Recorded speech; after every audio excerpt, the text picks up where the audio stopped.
Hey everyone, thanks for coming back to the channel. In this video, we're going to have a look at how each team drafted and where I think that's going to put them on the ladder for the 2023 season. I think it's probably too early to say, but just going off last year's performance plus the trade period, we'll get a somewhat good idea of where they should go if they perform the same as last year. Please note, these are my opinions only, and this could definitely change due to injury or how they're going in pre-season, and if there's any changes in coaches or club members. These are all things that we can't predict this far out because we're still in 2022.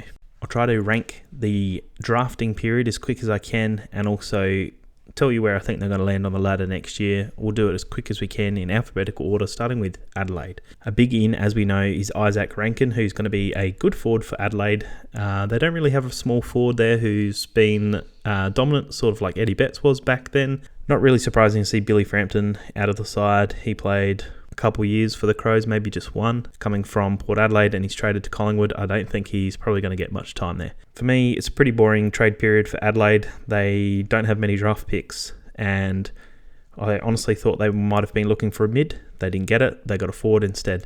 So for me, it's a bit boring. C. I also think they're going to end up probably around 11th. They're going to win a few games. I think anywhere from that 10, 11 down to 18, they're all going to be pretty close because I think they're all very, very average teams. And I think the top 9, maybe 10 teams will be fighting for the top 8 side. Brisbane retired Mitch Robinson. As we know, he was looking to join another side, but he's currently up in Darwin playing footy there. Two really good ins for Brisbane, Jack Gunston and Josh Dunkley, both really good players who I think will slot into the team really well. Dan McStay has gone to Collingwood, which we sort of knew was happening, and Tom Berry, the brother of Jared Berry, has gone to Gold Coast. They got quite a few draft picks more in the later section of that, but I think overall they've got a pretty solid team. They've got two great additions, another really good forward and Josh Dunkley, who's another great player. I think Brisbane Lions will end up around 3rd on the ladder. For that trade period, I give the Lions an A. Carlton, I give them a B. I think they're going to end up about 6th on the ladder. I think they'll have another really good year. A couple interesting delistings in Jack Nunes and Liam Stocker. They get Blake Acres in from Fremantle. They lose Liam Jones, obviously, from the whole jab situation. And Will Setterfield has gone to Essendon. Not too many draft picks. I think it's a pretty solid trade period. They haven't lost too much. They gained a little bit. I think it's about a B for this one. I think the Pies will have another solid year. I think they'll end up 4th for this trade period. I've given them a B. Interesting picks in Bobby Hill. I don't know how he's going to fit into the team. It'll be interesting to see how many games he gets. I don't think he'll be playing too many. Some really good ins in Dan McStay, and Tom Mitchell in the mid is going to be great. That's probably going to push DeGoey into the forward line. Billy Frampton as well. I don't see him getting too much time. Some pretty big outs in Brodie Grundy. Obviously, he hasn't played much due to injury. And Ollie Henry, a really young gun who's probably going to be missing, but he's gone to Geelong, so he'll probably get some game time there. I think Essendon were just as boring as the Crows. I've given them a C for the draft period, and I think they're going to end up about 14th. A few delistings there, which are pretty interesting. Still some young fellas there, but I guess they didn't cut the mustard. Good ins in Will Setterfield and Sam Wiedemann. Outs, Aaron Francis, who was sort of a fringe player, no big deal. And they got quite a few draft picks, which is good. But in the end, nothing too spectacular. They lost a few people due to retirements. Looks like Tipper may be coming back. We're not sure about that yet. But overall, pretty boring. Some good ins, some half decent out, I guess. C for me. Fremantle were a very frustrating team to watch last year. Sometimes they seem like they could be a top 4 team, and then other times they should have been a bottom 4 team. I'm not sure what was going on. Massive retirement in David Mundy. That's a big loss to them. A couple decent ins in Luke Jackson and also Jaeger Amira, but also some really big outs. Blake Acres, Griffin Logue, Darcy Tucker, Rory Lobb. Some pretty notable names from Freo have left. I think this is going to be interesting for them. I still think they make the 8 here, but for their trade period, I think they lost too much, including the retirement of David Mundy. For that, I give them a D, and I think they finish 8th. Geelong are going for a 2-peat, possibly a 3-peat. Obviously, Joel Selwood, Sean Higgins, Luke Dalehouse are pretty big outs for retirements. Some interesting delistings. The only one really notable to me would be Quinton Narkle, who hasn't played a huge amount of games, but still interesting to see. Some really good ins, Tanner Bruhn, Jack Bowes and Ollie Henry. Some really good young talent that will come into Geelong, which will drop the average age by an absolute mile. But they did lose quite a few draft picks, so to me it looks like they're going all in for the next 2 to 3 years to try and win a couple more premierships, and then it may be back to building a team from scratch again. For me, I give them an S tier. I think this is probably one of the better drafts in, modern history, and also I think they will finish top of the ladder next year again. I think this is a pretty poor trade period for the Gold Coast Suns. I've given them a D, and I think they'll finish 16th. I think they've lost some of their better talent in Isaac Rankin and Jack Bowes. I think these are going to be massive outs. It's going to hurt the team massively. They don't have a huge amount of draft picks either, so for that, I give them a D. GWS, probably borderline C to D for me in the draft period. I also think they're going to finish about 15th. The expansion teams are not going to have a good time this year, I think. They've lost quite a few outs. Tim Taranto, Tanner Bruhn and Jacob Hopper as well. Some pretty big outs for them. Also, the retirement of Matt DeBoer doesn't help as well, as they will not have an elite tagger anymore. Look away now, Hawks fans. I think you're going to finish 18th. I think this is a D for the draft period. I honestly think this is probably one of the worst ones I've seen in quite a while. The really only major in is Carl Amon. I'm not sure why he wanted to go to Hawthorn. There might be a link between Jarman Impey and himself. Obviously, both export power players. Jack Gunston, Jaeger O'Meara and Tom Mitchell. Some massive outs for Hawthorn. I think that is terrible. They're losing so much experience. They're getting draft picks for it. If this doesn't scream rebuild, I don't know what does. For me, this is a pretty good draft period for Melbourne. They've got Brodie Grundy, Josh Shackey and Lockie Hunter. Some really good ins. They've also lost quite a few outs. They've lost Jaden Hunt and Luke Jackson, probably the two most notable players. They've also lost Toby Bedford and Sam Wiedemann.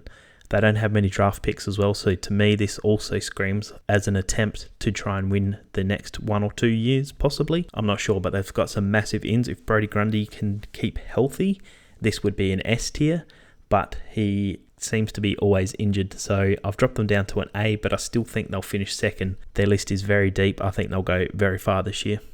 North Melbourne are going to have a pretty tough year this year. I think they're going to end up 17th. They've got some massive delistings in Jed Anderson, Kane Turner, Josh Walker, who's probably at the end of his playing career anyway, and as per my previous video, Jared Pollock as well.